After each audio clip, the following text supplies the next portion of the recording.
திருவாரூர் மாவட்டம் கொரடாச்சேரி அருகே உள்ள ஒரு சிறிய கிராமத்தில் நடந்த சம்பவம் இன்று தமிழக மக்களை உலுக்கிக் கொண்டிருக்கிறது. 7 வயது சிறுவனுக்கு இப்படியொரு கொடுமையான நிலைமை வர வேண்டுமா என்று கவலை தெரிவித்து வருகிறார்கள். என்ன நடந்தது அந்த சிறுவனுக்கு? இதிலிருந்து மக்கள் தெரிந்து கொள்ள வேண்டியது என்ன? இந்த பதிவில் விரிவாக பார்க்கலாம். முத்து தேவி தம்பதியின் மகன்தான் 7 வயது சிறுவன் நவீன். கொரடாச்சேரியில் உள்ள ஒரு அரசு பள்ளியில் 3ஆம் வகுப்பு படித்து வருகிறான். முத்து தேவி தம்பதியினர் தங்களது வீட்டில் கோழிகளை வளர்த்து வருகிறார்கள். கடந்த 3 மாதங்களுக்கு முன்பு ஒரு நாள் நள்ளிரவு நேரத்தில் கோழிகளை தேடி ஒரு கீரி பிள்ளை வந்துள்ளது. அப்போது எதிர்பாராத விதமாக அங்கு படுத்து தூங்கிக் கொண்டிருந்த நவீனின் பிஞ்சு கரத்தை கீரி பிள்ளை கடித்துவிட்டது. இதனால் அலறி துடித்த நவீன் வலியால் துடிதுடித்து கதறியிருக்கிறான். உடனே பெற்றோர் மகனை தூக்கி கொண்டு மருத்துவமனைக்கு ஓடினார்கள். அங்கு நவீனுக்கு முதலுதவி சிகிச்சை கொடுக்கப்பட்டது.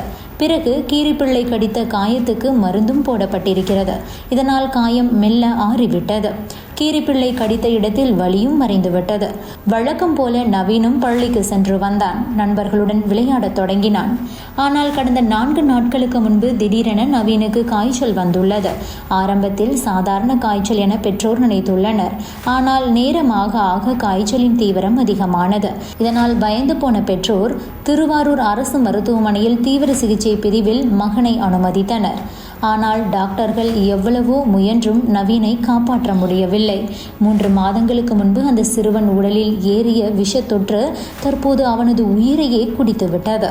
மகனின் இறப்பை கண்ணெதிரே பார்த்து பெற்றோர்கள் கதறி அழுதது காண்போரை நிலைகுலைய வைத்தது. பிறகு சுகாதார ஆய்வாளர்கள் முன்னிலையில் அந்த சிறுவனின் உடல் நல்லடக்கம் செய்யப்பட்டது. கிராம மக்கள் திரண்டு வந்து கண்ணீருடன் சிறுவனின் உடலை நல்லடக்கம் செய்தனர். கீரிப்பிள்ளை கடிக்குமா? பொதுவாக கீரிப்பிள்ளை மனிதர்களை தாக்கும் அல்லது கடிக்கக்கூடிய விலங்கு கிடையாது என கூறுகிறார்கள். அது மிகவும் பயந்த இயல்புடையதாம். ஆனால் தன்னை ஆபத்தில் உள்ளதாக அது உணர்ந்தால், பிடிக்க முயன்றால் அல்லது காயப்படுத்தினால் மட்டும் கடிக்கும் வாய்ப்பு உள்ளது. கீரிப்பிள்ளைக்கு பாம்பை போல தனியான விஷப்பற்களும் கிடையாது. அதாவது கீரிப்பிள்ளையின் கடியில் விஷத்தன்மை கிடையாது என சொல்கிறார்கள். ஆனால் அதன் வாயில் உள்ள கிருமிகள் காரணமாக கடித்த இடத்தில் தொற்று ஏற்படும் அபாயம் இருப்பதாக கூறுகிறார்கள். உடனே என்ன செய்ய வேண்டும் என்றால், கடித்த அந்த இடத்தில் வலி, வீக்கம், சிவப்பு நிறம் அல்லது புண்கள் உருவாகலாம். சில சமயங்களில் சரியான சிகிச்சை அளிக்கப்படாவிட்டால் காயம் மோசமாகும் என்று கூட டாக்டர்கள் எச்சரிக்கிறார்கள். அதனால்தான் கீரிப்பிள்ளை கடித்தால் உடனடியாக அந்த இடத்தை சுத்தமான தண்ணீர் அல்லது சோப்பால் கழுவ வேண்டும். பிறகு ஆன்டிசெப்டிக் மருந்து தடவ வேண்டும். ஒருவேளை ஆழமாக இருந்தால் அல்லது அதிக வலி, வீக்கம், காய்ச்சல் போன்ற அறிகுறிகள் ஏற்பட்டால் உடனே மருத்துவரை அணுக வேண்டும் என அறிவுறுத்துகிறார்கள். ஒருவேளை ஆழமாக கடித்திருக்குமோ என்ற சந்தேகம் ஏற்பட்டால் மருத்துவர்கள் ராபிஸ் தடுப்பூசி போடவும் வாய்ப்புண்டு.